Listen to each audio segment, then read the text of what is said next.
This is a Racingline piggyback for our MK8 GTI, and we're going to install one, test drive it, and dyno it all in this video. Now, we previously had a piggyback module on our MK8 GTI. You can go back to the video to compare the dyno numbers from that one to this one, but today we're going to be doing the Racingline one. Now, piggyback modules work by interrupting the signal between the ECM and the sensors in the engine using this harness and this ECM-ish. They essentially trick the car into making more power by telling it it's not making enough power. The most common question that people are going to ask on a newer car like this, on something like this, would be, does it void by warranty? And the answer to that is technically yes, if you were to bring it in with it on the car when you were to have a problem, but I would never tell you to do something like take it off before you brought it there. Whether or not Volkswagen can tell if your car has had one of these on there is kind of unclear at this point, but it's very unlikely to be the case. Unless you are a Neanderthal and you damage all your connectors taking this in and out. Then they're gonna know. Now, if you'd like one of these, we partner with the guys at Racingline, we're gonna be giving one away. And as the other videos, comment below to enter to win. Don't take replies from some bag who pretends to be us and asks for Telegram, PayPal, crypto money, Bitcoins, Bitbucks to send them money. Don't do that. If you're watching one after this giveaway date shown here, we've already given it away. So don't comment that I want to win one 3 months after this video launches. What I meant to say was, buy one of these. We'll link in the description where you can purchase one for your car. Now, before we install this, I know what you really want to see, and that's a dyno. So we're going to go there now.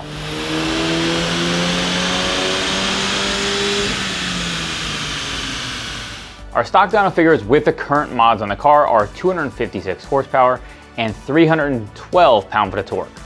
Now we're going to install this Racingline Power Module and dyno the car. Now we will put a mod list on screen to show you everything this car has currently before, and we'll look at the numbers.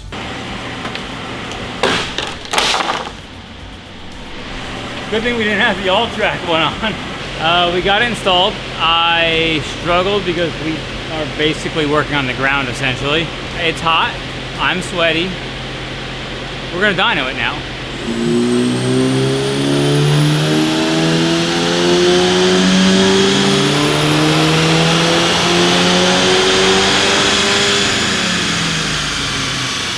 All right, so to compare, this is our stock numbers of our car versus what we had with the power module. So max torque, 331 pound-foot of torque and 290 horsepower. Now, this is intake, turbo inlet, intercooler, and then the power module. You can see about a 40 horsepower increase and about 15 or so pound-foot of torque. One interesting difference between this piggyback and something like a JB4 is they actually have different concepts of how they actually accomplish it. This one goes to the cam sensor here, so it probably uses timing advance to actually add more fuel, whereas JB4s go into the fuel sensor underneath the manifold here to probably tweak with that signal to get it more fuel. Probably similar outcomes, but different theories in the way they actually accomplish it. It does make considerably more power over stock, which is great. The difference between JB4 versus the Racingline one, obviously we've had both of them now. Biggest difference is the way the power comes on. So the power on the Racingline module, I would say, is smoother and doesn't come on quite as hard as the JB4 does. But again, kind of, I would say in certain circumstances, not all circumstances, but certain circumstances, better overall drivability and less kind of herky-jerky in some spots. Makes pretty good power, just a matter of, you know, how the power comes on is a little bit different. To start with installing this goes right here. And you can see it replaces this band that goes over the battery, and then has this super sweet little nut thing, screw nut. 10mm nut right here. Just like so. This is the connector for it. So you push back on this tab and you're gonna slide this backwards like so. Then all we're gonna do is lift up here like that, and then rotate this up and down and unhook it like that. This guy goes in just like this. Boop. Has little notches that hold it in place. I'm gonna plug this back in. And then this nut screw guy goes on here. See that? Now look at that beautiful mounting. Securely on top of the battery. This guy's not flapping around all over your engine bay. We're not just rammed in between things. Yeah, this guy is really nicely done. I like that. I like it a lot. Now we're ready for our harness. Take this lock, pull it back like that. Then stick it on like that. We're ready to run these. They are labeled A, B, C, D. I could install these with the intake on the car, but for your sake, I'm going to do it with it out of the car so you can see exactly where everything goes. 2 of these wires go down over here by the intake manifold, and 1 of them goes over here to this cam sensor. Now I've showed taking off an intake off of this car probably 16 times, so I'm not gonna show you the whole thing, but if you wanna watch a video of taking an intake off, we'll link to one so you can watch me take off an intake. So this plug right here, A, goes to this connector right here. Push down, slide back, then you push down, and then slide back. Okay, be careful. If you push down on this and you lean on this, you're gonna snap this connector off. I'm gonna link to this because I'm sure one of you are gonna do it. It's just the way it goes. We have 2 connectors. This one is a daddy connector. This one is a mommy connector. So we put the daddy connector from the harness into the mommy connector on the cam sensor. Okay, so remember when I said how A goes over here and the other ones go down there? I was just kidding about that. Had I read the instructions properly or at all before doing this, I would know this one, which is C, goes over there. So I'm gonna put C to the cam sensor. C is for cam sensor. So again, back to the whole daddy part going in here. Cam sensor, click, click. Now, here's the mommy part. I'm gonna put it just like this. Click, right there. Now you can zip tie this like along here if you feel so inclined. So you can have this along here and then you can run it down and around here around the front of the ECM.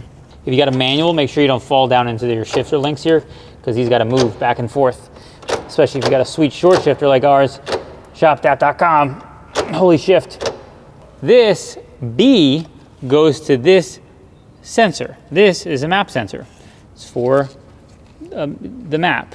To unplug our map sensor, you push back on this red part, just like this. It's not easy to push this back while not blocking it. There we go, just like that. Then you're gonna push down and backwards. Again, you push down on this, snap that off, you're gonna need a new one of those. So don't do that. B, I'm gonna run this underneath this coolant line right here.